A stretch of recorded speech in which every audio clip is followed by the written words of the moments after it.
Hey everyone, this is me Krishna and welcome back to my YouTube channel. And today we'll start Unit 3 History, Politics and Economics of Education. So हमने 2 unit complete कर दिए हैं, तो आज हम third unit start कर रहे हैं जिसका नाम है history, politics and economics of education. तो पहले इसमें जो हमारे कमीशंस है उसके बारे में हम पढ़ेंगे, फिर बाद में जो इकोनॉमिक्स है और जो एजुकेशनल पॉलिसीज़ है उसके बारे में पढ़ेंगे, और जो बजटिंग और जो इकोनॉमिक है वो कैसे अफेक्ट करता है, और जो इकोनॉमिक ऑफ एजुकेशन है वो क्या है, एंड उसके रिलेटेड हम बात करेंगे। और ये पूरा जो यूनिट 3 है उसमें economic of education, history, politics सब आ जाएगा, ठीक है।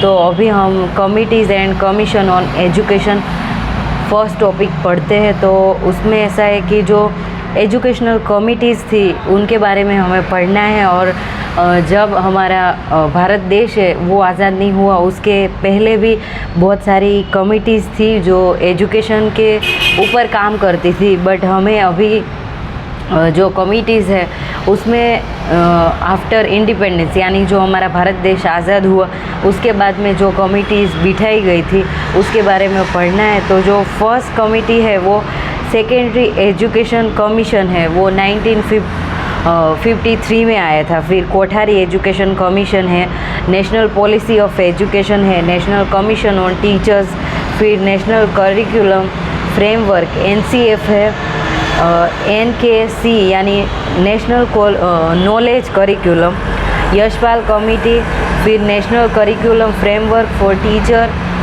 Education and justice Verma committee report जो 2012 में आई थी, और जो नेशनल एजुकेशन पॉलिसी है वो भी हमें पढ़नी है जो 22 में आई थी, वो भी हमने पढ़नी है। तो अभी हम स्टार्ट करते हैं सेकेंडरी एजुकेशन कमीशन जो 1953 में आया था। तो the secondary education commission was appointed by the government of India in the terms of their resolution number F9/5/52B dated 23 September 1952. The Secondary Education Commission had a far-reaching effect on India's secondary education. The government of India set up the Secondary Education Commission under the chairmanship of Dr.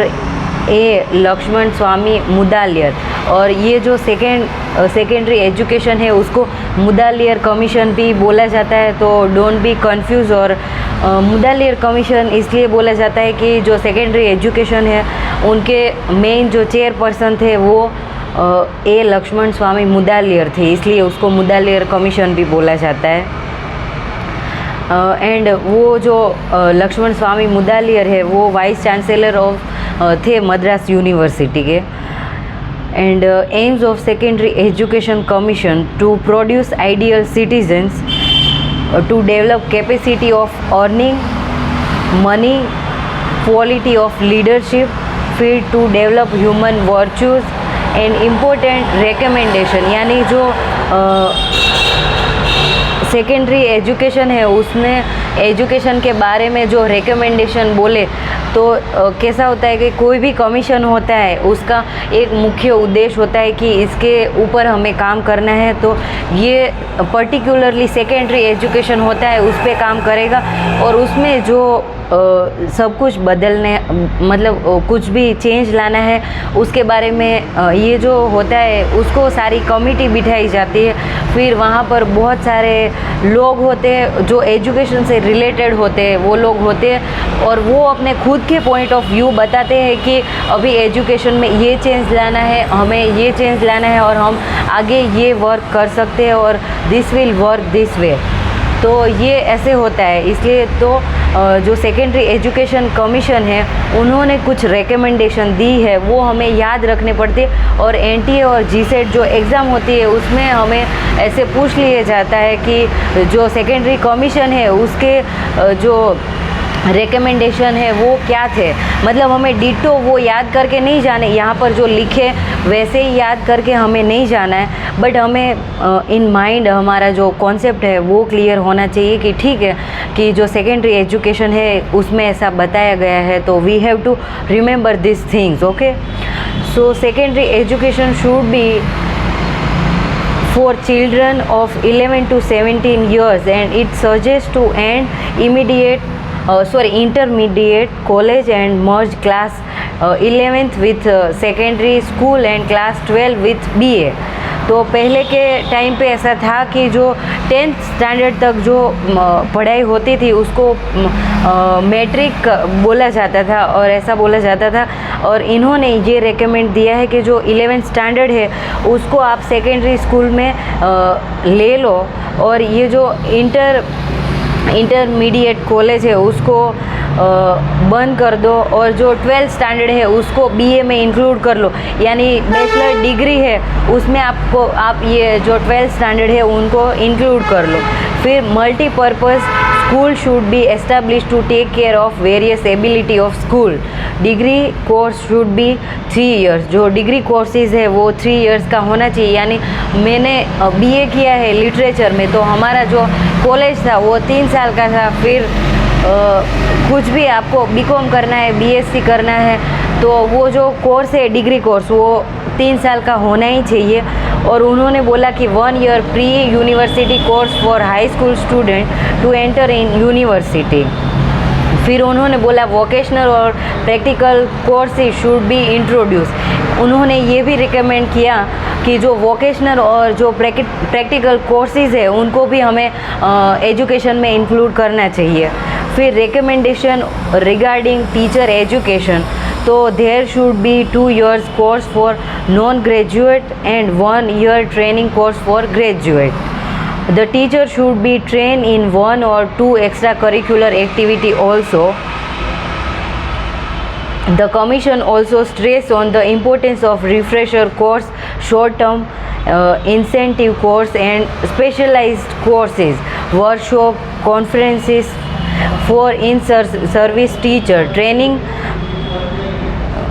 Colleges should be conduct research work, यानी जो training दे रहे हैं college में वो college है वो research work को भी इंक्लूड करे, और जो रिसर्च है उनको भी साथ में लेके चले. तो जिनको रिसर्च करना है यानी जो पीएचडी होता है और जो मास्टर के बाद होता है वो जिनको करना है वो कर सके, इसलिए. फिर teacher trainee should be receive training in one more than various extracurricular activities. During this period of training, all student teachers should be given suitable stipend by the state and no fees should be charged in training colleges.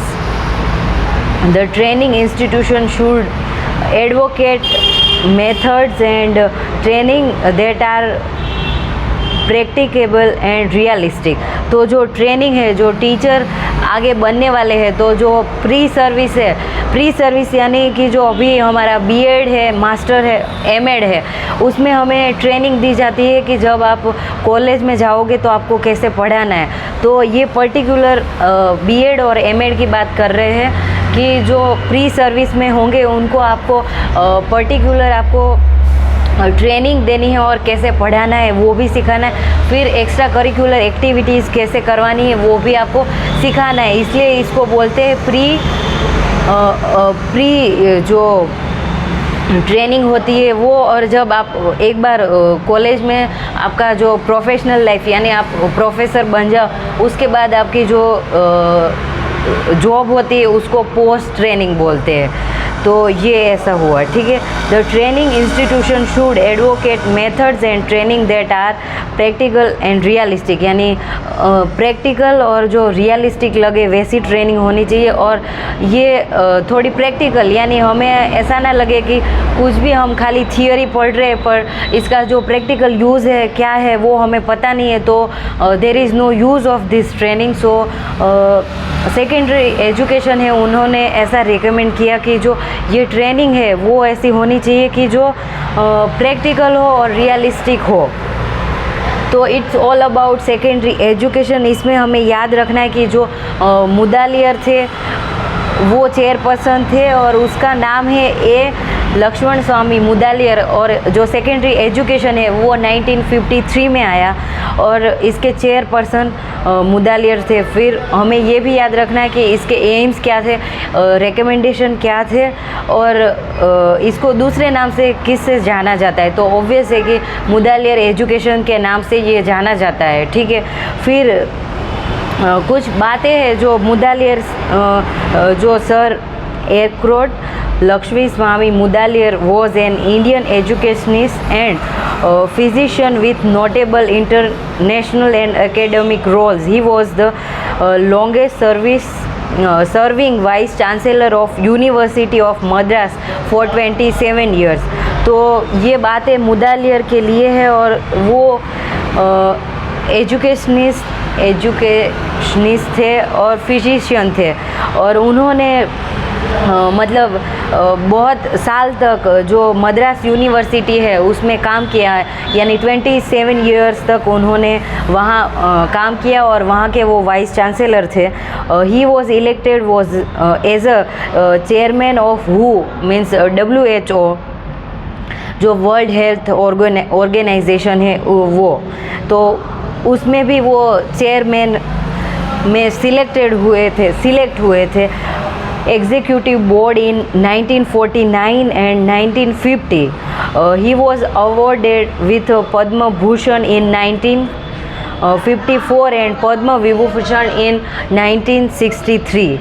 So it's all about Shri Lakshman Swami Mudaliar, and in next video I will talk about Kothari Education Commission. तो ये जो topic है, जो हमारा third जो unit है उसका ये फर्स्ट टॉपिक है committees and commissions on education. तो उसमें आज हमने सेकेंडरी एजुकेशन लिया, फिर बाद में हम पढ़ेंगे Kothari education commission. So thank you so much and bye for now and will meet tomorrow. Thank you so much.